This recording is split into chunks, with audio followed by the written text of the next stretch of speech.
तारा तारिणी मंदिर 4 आदि शक्तिपीठों में से एक है। आइए जानते हैं इस मंदिर की ऐतिहासिक घटनाएं और महत्व। हमारे चैनल में आपका स्वागत है।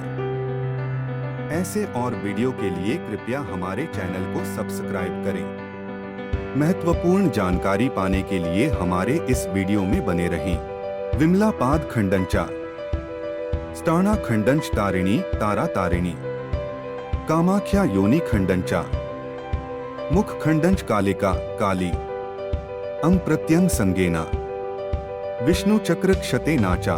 तारा तारिणी मंदिर ओडिशा के गंजाम जिले में पुरुषोत्तमपुर के पास ऋषिकुल्या नदी के तट पर कुमारी पहाड़ी के अन्य नाम पूर्णागिरि, रत्नागिरि, तारिणी पर्वत पर आदि शक्ति का एक प्रसिद्ध हिंदू मंदिर है।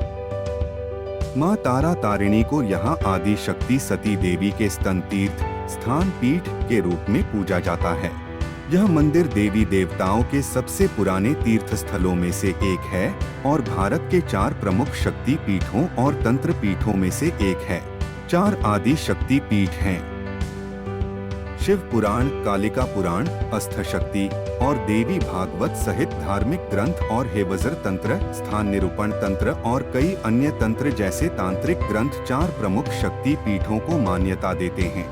प्रसिद्ध पुराणों के अनुसार, जैसा कि कालिका पुराण में कहा गया है, विमला पदखंडा जगन्नाथ मंदिर के अंदर, पुरी ओडिशा, तारा तारिणी स्थान खंडा पुरुषोत्तमपुर ओडिशा के पास, कामाख्या योनि खंडा गुवाहाटी के पास असम और दक्षिण कालिका काली घाट मुख खंडा कोलकाता पश्चिम बंगाल में माता सती की लाश के अंगों से उत्पन्न हुआ।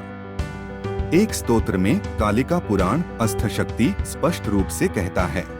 यह मंदिर सबसे प्रतिष्ठित शक्तिपीठों और तंत्र पीठों में से एक माना जाता है और हिंदू धर्म के शाक्त शक्तिवाद संप्रदाय के प्रमुख तीर्थ स्थलों में से एक है। शक्तिपीठ पराशक्ति के पवित्र निवास हैं। ऐसा माना जाता है कि इसकी उत्पत्ति सती देवी की लाश के शरीर के हिस्सों के गिरने की ऐतिहासिक कहानी से हुई है, जब शिव उसे लेकर घूमते थे। भारतीय उपमहाद्वीप में 51 शक्तिपीठ और 26 उपपीठ फैले हुए हैं। माना जाता है कि 51 शक्तिपीठ संस्कृत वर्णमाला के 51 अक्षरों का प्रतिनिधित्व करते हैं। माना जाता है कि सती देवी के स्तन तारा तारिणी में गिरे थे। मंदिर की शक्ति को मां तारा देवी के नाम से संबोधित किया जाता है। महाभारत से ज्ञात होता है कि महाभारत युद्ध शुरू होने से पहले भगवान श्री कृष्ण ने अर्जुन को श्रीदेवी कूप या भद्रकाली में विजय के लिए प्रार्थना करने की सलाह दी थी। भद्रकाली की उत्पत्ति अन्य 4 प्रमुख आदि शक्ति पीठों की तरह सती के अंगों से हुई, जो महाभारत के समय या लगभग 6000 साल पहले अस्तित्व में थे। यह देवी सती के दिव्य शव के अंगों से उत्पन्न मंदिरों के अस्तित्व के संबंध में अब तक प्राप्त सबसे पुराना डेटा जानकारी है। उपलब्ध ऐतिहासिक स्रोतों के अनुसार लगभग 2300 वर्ष पूर्व मौर्य सम्राट अशोक द्वारा कलिंग युद्ध में कलिंग साम्राज्य और उसकी राजधानी सामापा के पतन ने भारत के इस हिस्से में बौद्धों की पकड़ मजबूत कर दी। तत्कालीन संपा तारा तारिणी हिल तीर्थ से मुश्किल से 7 किलोमीटर दूर था। इसलिए विद्वानों का मानना है कि तारा तारिणी को शक्तिशाली कलिंग साम्राज्य की प्रमुख देवी इस्ता देवी के रूप में पूजा जाता था। अशोक द्वारा कलिंग पर विजय प्राप्त करने के बाद विद्वानों ने इसे बौद्ध धर्म का एक प्रसिद्ध केंद्र पाया। ऋषिकुल्या नदी के तट के पास गंजम का क्षेत्र एक सक्रिय बौद्ध स्थल था, जैसा कि तारा तारिणी हिल श्राइन से 4 किलोमीटर की दूरी पर जौगाड़ा में पाए गए अशोक के विशेष शिलालेखों से पता चलता है। महायान बौद्ध पंथियन के एक महत्वपूर्ण देवता तारा बौद्ध धर्म का नाम बौद्ध प्रभाव का सूचक है। मंदिर के गर्भगृह के अंदर मौजूद ध्यान मुद्रा में बुद्ध की एक छवि इस स्थल के बौद्ध शाक्त पंथ के प्राचीन केंद्र के दावे को बल देती है। महायान बौद्धों के ग्रंथों के अनुसार प्रारंभिक दिनों में बौद्ध देवी देवताओं की पूजा या प्रतिमा पूजा, मूर्ति पूजा में विश्वास नहीं करते थे, लेकिन महायान के धार्मिक ग्रंथों से पता चलता है कि कलिंग के पतन के बाद पहली शताब्दी ईस्वी से पहली बार महायान बौद्धों ने मां देवी तारा की पूजा स्वीकार की। इसलिए इसमें कोई संदेह नहीं है कि बौद्धों ने तारा पूजा की अवधारणा इस मंदिर से सीखी है।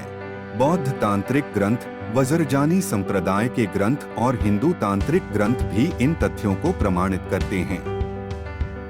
विद्वानों का मानना है कि शुरुआती दिनों में बौद्ध लोग बौद्ध तारा के रूप में तारा तारिणी की पूजा करते थे, जो उस समय हिंदू धर्म में तांत्रिक संप्रदाय की प्रमुख सीट थी, और बाद में उन्होंने तारा को तांत्रिक देवता या बोधिसत्व अवलोकितेश्वर की पत्नी के रूप में अपनी आस्था प्रणाली में शामिल कर लिया। धीरे धीरे यह तारा पूजा दुनिया के विभिन्न हिस्सों में फैल गई। बौद्ध तांत्रिकों द्वारा तारा की पूजा के अलावा कलिंग का समुद्री इतिहास दंतपुरा, गोपालपुर, चिल्का झील के पास पल्लूर, कलिंगपटना और जैसे महान समुद्री बंदरगाहों से अपनी समुद्री यात्रा शुरू करने से पहले साधुओं, व्यापारियों और नाविकों द्वारा तारा की पूजा करने का सुझाव देता है। ऋषिकुल्या नदी के माध्यम से प्राचीन विश्व के ये सभी प्रमुख समुद्री बंदरगाह तारा तारिणी पहाड़ी मंदिर के बहुत निकट थे। उपलब्ध स्रोतों से ज्ञात होता है कि 17वीं शताब्दी तक यह स्थान आम आदमी की नजरों से दूर था।